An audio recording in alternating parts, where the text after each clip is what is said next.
है कि समाजवादी पार्टी अवधी भाषा का विरोध करती है।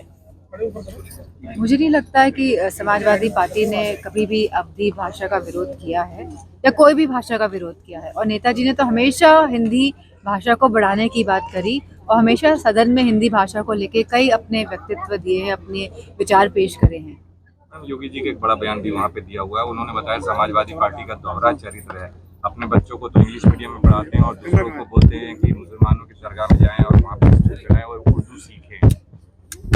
मूल्यों की तरह राजनीति की जा रही है उनका सब इस तरह का। ये जिस तरह की भाषा का प्रयोग करते हैं भारतीय जनता पार्टी के जो लोग हैं, जो बड़े बड़े नेता हैं, तो हमें ये समझ लेना चाहिए कि इनकी ना तो भाषा अच्छी है ना भावनाएं अच्छी हैं। आज क्योंकि पहला दिन था सदन का, यहाँ पे विधानसभा का, और जहाँ मैं समझती हूँ कुंभ पे बात होनी चाहिए थी, जहाँ हमें पता है कितनी बड़ी बड़ी घटनाएं कुंभ में घटी और जहाँ आंकड़े सरकार ने छुपाए हों और जहाँ न जाने कितने हज़ारों करोड़ पूरी व्यवस्था में लगा दिए गए। तो आज सही मायनों में तो जिन लोगों ने अपनी जान खोई तो उनको भावपूर्ण श्रद्धांजलि देने का दिन था। और जिस तरह की भाषा ये बोल रहे हैं, ये साफ दर्शाता है कि कहीं ना कहीं अपनी कमियों को छुपाने के लिए इस तरह की भाषा का प्रयोग किया जा रहा है। मैडम, कुंभ की बड़ी घटना के बाद दिल्ली में भी रेलवे स्टेशन में भगदड़ में कई लोगों की जान गई है। क्या लगता है कि बीजेपी सरकार या केंद्र सरकार क्या व्यवस्थाओं में चूक रही है लोगों क्योंकि कहीं ना कहीं केंद्र की सरकार भी ट्रेनें चला रही थी, तो जिस तरह ट्रेनें चलाई गई, तो मैं समझती हूँ जहाँ आप कह रहे हैं कि 60 करोड़ लोग कुंभ में जाएंगे, जहाँ आप समझ रहे हैं कि देश की आबादी लगातार बढ़ती जा रही है, जहाँ 60 करोड़ लोग का अनुमान था कि कुंभ में जाएंगे और जहाँ ट्रेनों की संख्या बढ़ाई गई, तो व्यवस्थाएं भी बढ़ानी चाहिए थी उसी हिसाब से। और अगर ये व्यवस्थाएं बढ़ाते तो इस तरह की त्रासदी नहीं होती, इस तरह की त्रासदी से बचा जा सकता था। सेकंड टर्न में उन्होंने कहा था कि रेलवे का कायाकल्प किया जाएगा। क्या लगता है ऐसे हादसाओं को देख के क्या लगता है कि किस तरह का कायाकल्प हुआ है? मैनेजमेंट को लेके किस तरह का देखिए? नहीं, करने को तो बहुत कर सकते हैं, ऐसा नहीं है कि भारत में रिसोर्सेज नहीं है, कि कोई कमी है हमारे पास, लेकिन सही मंशा और एग्जीक्यूशन, जिस तरह से काम होना चाहिए, जिस तरह से समाजवादी पार्टी की सरकार में काम हुआ है, गांव-गांव तक सड़कों का काम किया है, जहां हमारी स्वास्थ्य व्यवस्थाओं को सुधारने का काम किया है, जहां एम्बुलेंस चलाई, जहां डायल 100 चलाया, जहां 1090 जैसी महिलाओं के लिए हेल्पलाइन दी, जहां स्वास्थ्य सेवाओं को उच्चतम करने की कोशिश की गई है।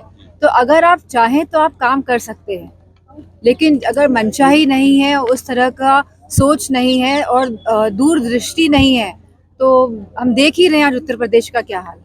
कांग्रेस नेता उदित राज हैं, उन्होंने मायावती को लेकर बड़ा बयान दिया। उन्होंने कहा है मायावती का बीजेपीकरण हो गया है, वो बीजेपी की तरह काम कर रही है। इसको किस तरह से आप अपने हमें बूथ मजबूत करने हैं और ग्राउंड में काम करना है, और जहां हम लोगों से संपर्क लगातार बनाकर अपने बूथ का लगातार हिसाब किताब रख के, मैं समझती नहीं हूँ फिर इस तरह की भाषा प्रयोग करनी पड़ेगी किसी को। मायावती की कार्यशैली को देखे उदित राज जी बोल रहे हैं कि इन लोगों का गला घोटा जाना चाहिए, इनको बैठा देना चाहिए। ये उनके खुद के विचार हैं और किसी भी बड़ी नेता के लिए इस तरह के विचारों से ना हम साथ देते हैं, ना समर्थन करते हैं, बल्कि इसकी घोर निंदा करते हैं, इस तरह के व्यक्तित्व की। 2027 के चुनाव की तैयारियां अभी से चालू हो गई हैं। 2027 के चुनाव के लिए अखिलेश जी ने भी कहा है लोगों को सड़कों में आने की जरूरत है, अब युद्ध आर पार का होगा। क्या लगता है कि इस तरह की रणनीति अपनानी पड़ेगी समाजवादी पार्टी के शीर्ष नेतृत्व को कि बीजेपी जिस तरह की रणनीति पे चल रही है, क्या लगता है 27 में कुछ अलग रणनीति समाजवादी की होगी जिससे आप बीजेपी के साथ लड़? हर चुनाव में परिस्थितियां बदल जाती है और जाहिर सी बात है कि रणनीति भी बदलती है, तो हर चुनाव में कुछ नया देखने को मिलता है। केंद्र सरकार ने चुनाव आयोग का गठन कर दिया, चुनाव घोषित कर दिया, आयोग को अध्यक्ष। चुनाव आयोग नया हुआ है, जबकि उससे पहले चीफ जस्टिस को बाहर किया गया था, उसमें इसका विरोध सब तमाम पार्टियां कर रही हैं। सबने विरोध किया, क्योंकि जहां पे एक तरफ होम मिनिस्टर होंगे, एक तरफ खुद प्रधानमंत्री होंगे और जहां एक तरफ ऑपोजिशन का एक लीडर होगा, तो अगर आप मैच खेलेंगे तो आप पहले से अपने आप को आगे रख रहे हैं, तो अगर 3 लोगों का मैच है तो 2 लोग तो एक पक्ष के हैं। तो मैं समझती हूँ जहाँ चीफ जस्टिस का इन्वॉल्वमेंट था, तो चीफ जस्टिस का इन्वॉल्वमेंट होना चाहिए जिससे कि पारदर्शिता रहे। इसको लेके अपोजिशन सुप्रीम कोर्ट भी गया था, इसकी हियरिंग जल्दी ही होने वाली थी। नहीं इससे पहले होनी चाहिए, क्योंकि ये बहुत इम्पोर्टेंट है। लोकतंत्रों को सही ढंग से, देश लोकतंत्र के माध्यम से चले, और जहां आपकी बात जो रखी जाएगी वो सुनी जाएगी। जहां हमने देखा मिल्कीपुर चुनावों में किस किस तरह की धांधलियां सामने आई, और लगातार न जाने कितनी कंप्लेंट्स करी गई चुनाव आयोग के, उसके बावजूद भी कोई रिजल्ट नहीं निकला। ना उस समय कार्रवाई हुई, ना बाद में कोई कार्रवाई होती है। तो अगर देश में निष्पक्ष चुनाव चाहिए, तो 3 मेंबर की जो कमेटी होती है, तो इसमें बहुत महत्वपूर्ण है कि एक विपक्ष का नेता, एक पक्ष का नेता, और तीसरे नंबर में चीफ जस्टिस ऑफ इंडिया होने चाहिए। योगी सरकार कह रही है, योगी जी कह रहे हैं, आज उन्होंने सदन में कहा है कि समाजवादी कोई भी विकास कार्य करें, उसका समाजवादी का केवल काम है विरोध करना। सदन में यही हंगामा करते हैं, दिल्ली के सदन हो ये नहीं, तो क्या विकास कार्य हुआ है? क्या आज हमारे युवाओं के पास रोजगार है?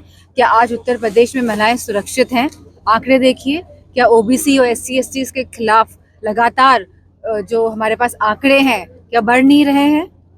क्या अत्याचार के मामले बढ़ नहीं रहे हैं? क्या स्वास्थ्य सेवाएं हैं? आप देखिए स्वास्थ्य सेवाओं का आज क्या हाल है। अगर परिवार में एक जन भी बीमार पड़ जाता है, तो हम समझ सकते हैं कि वो जो बीमार, जो परिवार का जो सदस्य पड़ा है, उससे पूरा परिवार लोन लेके अपने लोगों का, अपने परिजनों को स्वस्थ करने में लगे रहते हैं, और एक तरह से लोन से फिर दब जाते हैं। तो कहीं ना कहीं मैं समझती हूँ, जहाँ पूरी तरह से उत्तर प्रदेश में भारतीय जनता पार्टी विकास के स्तर को नीचे गिराने का काम लगातार किया है।